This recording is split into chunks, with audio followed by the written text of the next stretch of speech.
ওয়ালাকিন রাসূলুল্লাহি ওয়া খাতামান নবীন, তিনি হলেন আল্লাহর রাসূল এবং শেষ নবী, তিনি তোমাদের কোনো পুরুষের পিতা নন।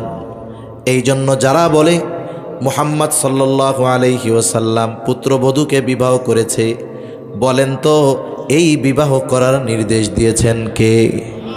শুধু তাই না, এই বিবাহ দুনিয়ার কোনো কাজই পড়ায় নাই। যায়েনাব বিনতে জাহাশ রাদিয়াল্লাহু তাআলা আনহা উম্মাহাতুল মুমিনিন যারা ছিলেন সবার উপরে গর্ব করে বলতেন, তোমাদের বিবাহ পড়ানো হয়েছে দুনিয়ায়, আর আমার বিবাহ স্বয়ং আরশে আজিমের মালিক সম্পাদিত করেছে। এজন্য নবীর চরিত্রের ব্যাপারে অপবাদ দেওয়ার দুঃসাহস যারা করে, এরা যে বেঈমান এ ব্যাপারে কোনো সন্দেহ নাই। রাসূল সাল্লাল্লাহু আলাইহি ওয়াসাল্লামের চরিত্র পুত পবিত্র। এখন এক মজলিসে নবীজির চারিত্রিক সব বিষয়গুলো বর্ণনা করা সম্ভব নয়। মহাসমুদ্রের তলদেশ খুঁজে পাওয়া যায়, এভারেস্টের চূড়ায় বারবার পৌঁছানো যায়, মানুষ মঙ্গলে গেছে, হয়তো আরও দূরে চলে যেতে পারবে, কিন্তু দুনিয়ার মানুষ কাগজের পাতায় বক্তৃতার মাধ্যমে, লিখনির মাধ্যমে রাসূল সাল্লাল্লাহু আলাইহি ওয়াসাল্লামের চরিত্রের পূর্ণাঙ্গ সৌন্দর্যকে তুলে ধরতে পারবে না। তারপরেও কিঞ্চিত যতটুকু আমরা জানতে পারবো, কিসের মাধ্যমে?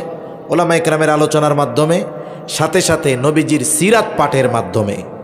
আমি সম্মানিত ইমাম সাহেবকে অনুরোধ করব, আপনার মুসল্লিদেরকেও অনুরোধ করবেন যে প্রত্যেকের ঘরে জানি এক একটা সিরাতের কিতাব থাকে, নবীজির জীবনী থাকে।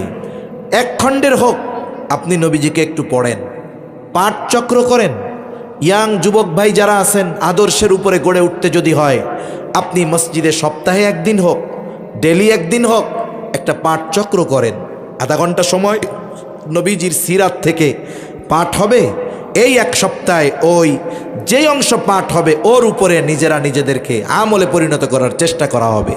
এভাবে যদি পাঠচক্র করি, তাহলে নবীজির আদর্শের অনেক কিছু আমাদের মধ্যে ইনভলভ হবে, ইনক্লুড হবে। আস্তে আস্তে সময়ের সাথে সাথে আমাদের চরিত্রে নববী চরিত্রের ছোঁয়া লাগবে ইনশাআল্লাহ। এজন্য আল্লাহ তাআলা নবীজির চরিত্রের ব্যাপারে বলেন, লাকাদ কানা লাকুম ফি রাসূলিল্লাহি উসওয়াতুন হাসানাহ, রাসূলের জীবন আদর্শের মধ্যে তোমাদের জন্য রয়েছে উত্তম আদর্শ। এই আদর্শের কথা সবাই জানে, কিন্তু সবাই কি মানে? কারা মানে জানেন? আল্লাহ তাআলা বলেন, লিমান কানা ইয়ারজুল্লাহ ওয়াল ইয়াউমাল আখিরা ওয়া যাকারাল্লাহা কাসীরা। আল্লাহ তাআলা বলেন,